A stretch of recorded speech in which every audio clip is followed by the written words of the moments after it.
Islands off the northwest coast of British Columbia, one of the most breathtakingly beautiful places in the country, a land of misty mountains and lush rainforests.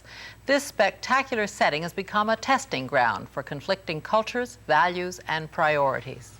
Much of the area in the north of the Charlottes has been logged, and now a logging company plans to move south into the isolated area called South Moresby. This is sensitive terrain. Standing in the loggers' way are the Haida Indian people who claim the land as their own. Behind them, environmentalists from around the world who say the land must be protected. And caught in the middle, the 5,000 residents of the Queen Charlotte Islands. Russ Froese reports on the battle for South Moresby. The South Moresby Archipelago. It's a remote corner of the world with a wilderness so pristine it can still evoke feelings of awe and wonder.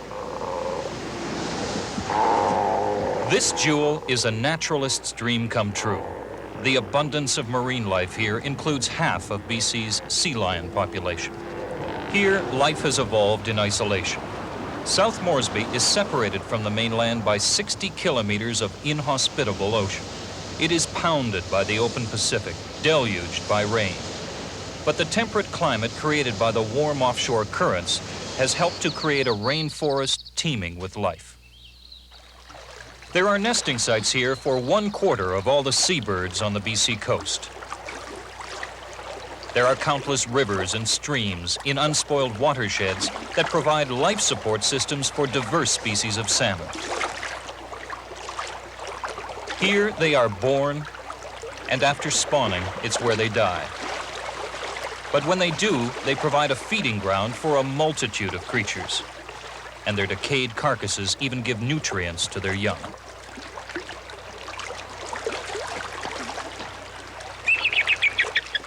This is the West Coast as it was a century ago.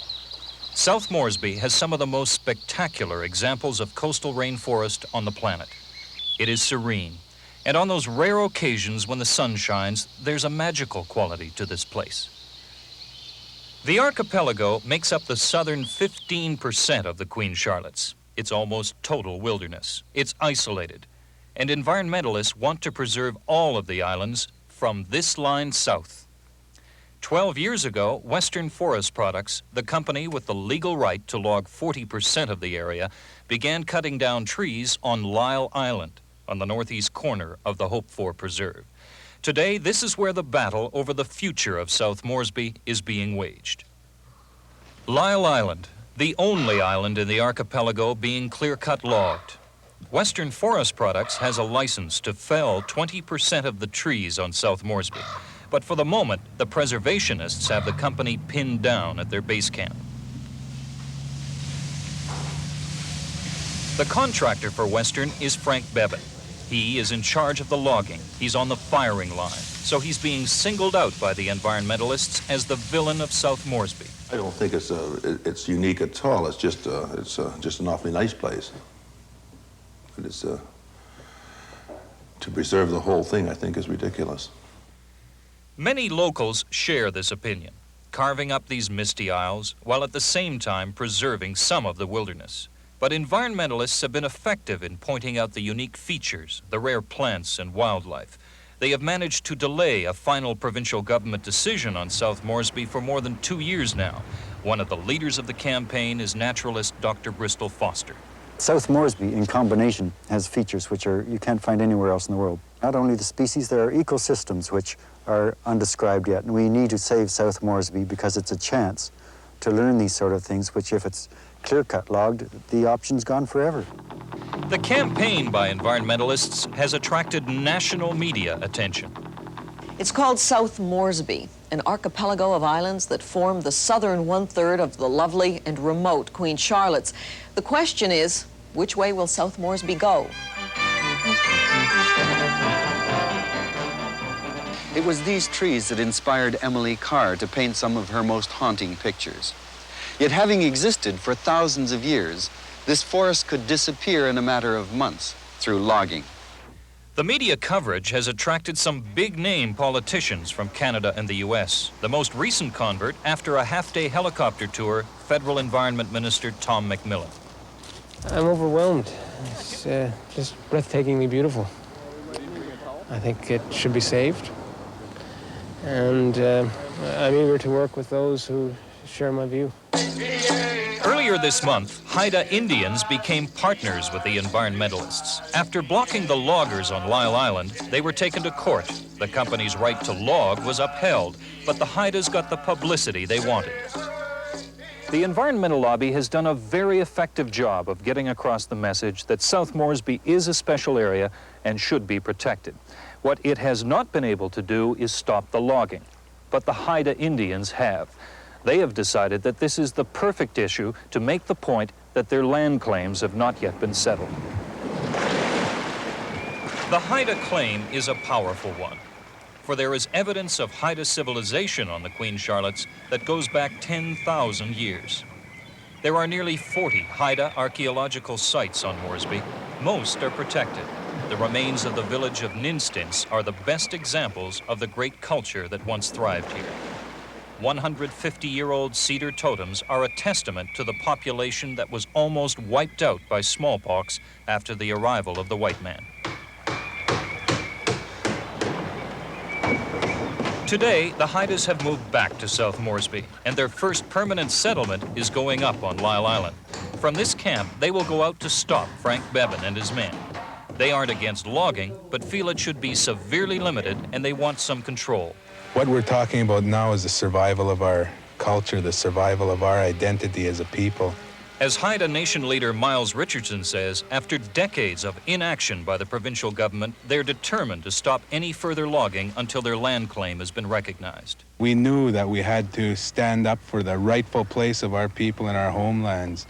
That 10,000 years of history and cultural development is in our hands right now, and that we have a responsibility toward that. These are Haida lands. God knows we've been willing to share them with everybody else all these years, but it can't just continually be taken away, and every time the interests of our people come up, those rights are pushed aside. Environmentalists, while allied with the Haidas, look at the area with a different passion. One nice big black stickleback. Theirs is scientific. People like Dr. Bristol Foster call South Moresby the Canadian Galapagos. Because many of the islands escaped the last ice age, they say it's the best place in the country to study biological evolution. There are hundreds of unique species of plants and wildlife, such as this tiny black stickleback. This black stickleback fish in this lake is so rare because it's only found in this lake and nowhere else in the world. And each lake on the Charlottes has a different kind of stickleback fish. There are many other species which we probably haven't even been described by science yet, which would go extinct if they're massive clear cuts.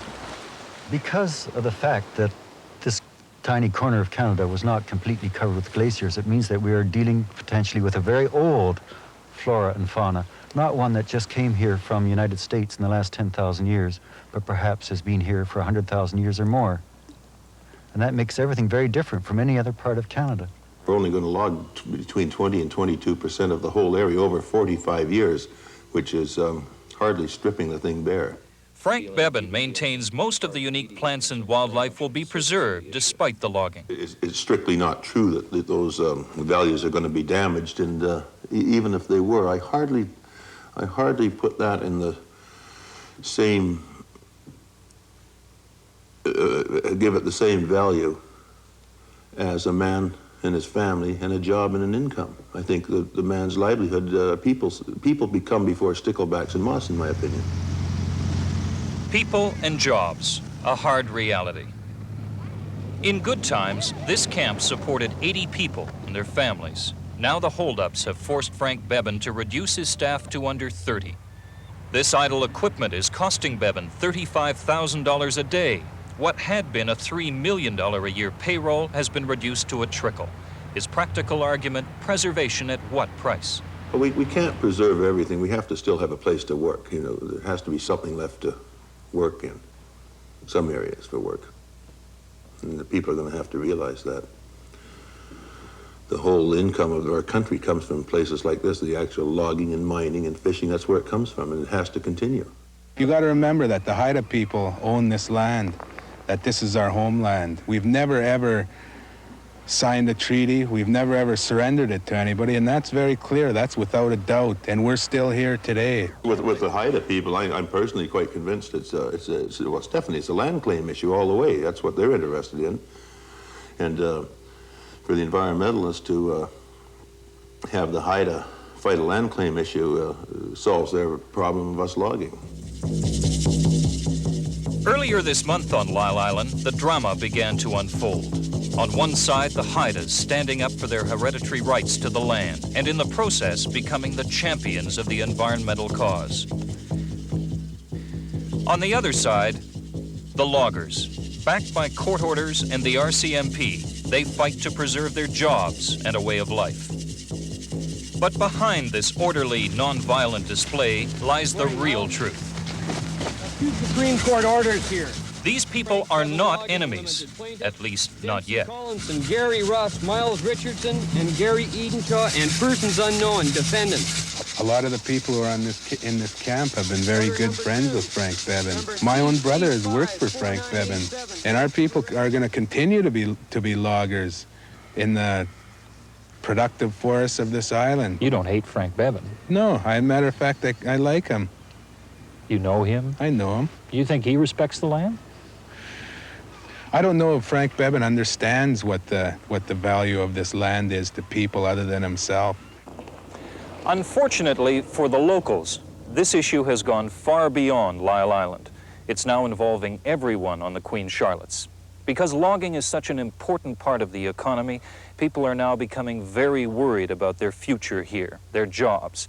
They are being forced to take a stand, to no longer sit on the fence over this issue. And in the process, family members are finding themselves on the opposite sides of that fence. Friendships are disintegrating. Tension is slowly growing. 60 kilometers north of Lyle Island, the people of Sandspit, the only town on Moresby, feel threatened. Everyone here, in one way or another, would be affected if Frank Bevan stops logging. The Haidas seem intent on forcing a government decision on preservation. People are taking sides. People are concerned. There's a lot of misunderstandings. A lot of things have been said in the last little while that are going to take a while to heal.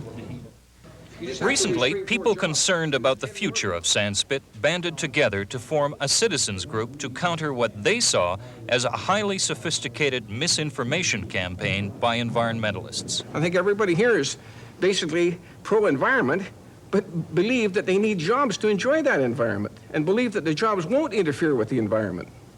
We're all sort of pulling apart away from each other, and it's a real segregation.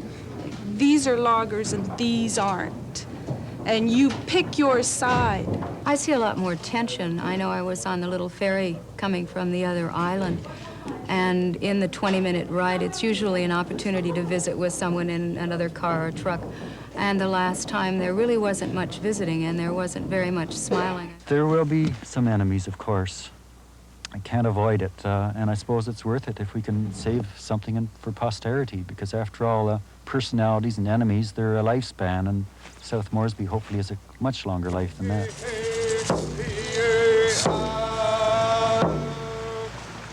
As the debate over the future of South Moresby continues, the carefully orchestrated confrontation on Lyle Island intensifies. You're blocking the road. You're breaking the law. Would you please stand aside and let us through? More than 24 Haidas have now been arrested, and there will certainly be more. We're not moving, we're staying. We're going to log. The law is determined, we have the right to go to work and log, we're going logging. And that's that. Our people have been put in a very serious moral dilemma. We know that these are our lands, and we know that they're threatened. We've always been very respectful of the law, and in any way that we can be, we fully intend to be. Each one of us has to dig down inside of ourselves and make a decision. To date, the response from the BC government has been to threaten stiffer penalties for protesters. There has been no formal recognition of Haida land claims.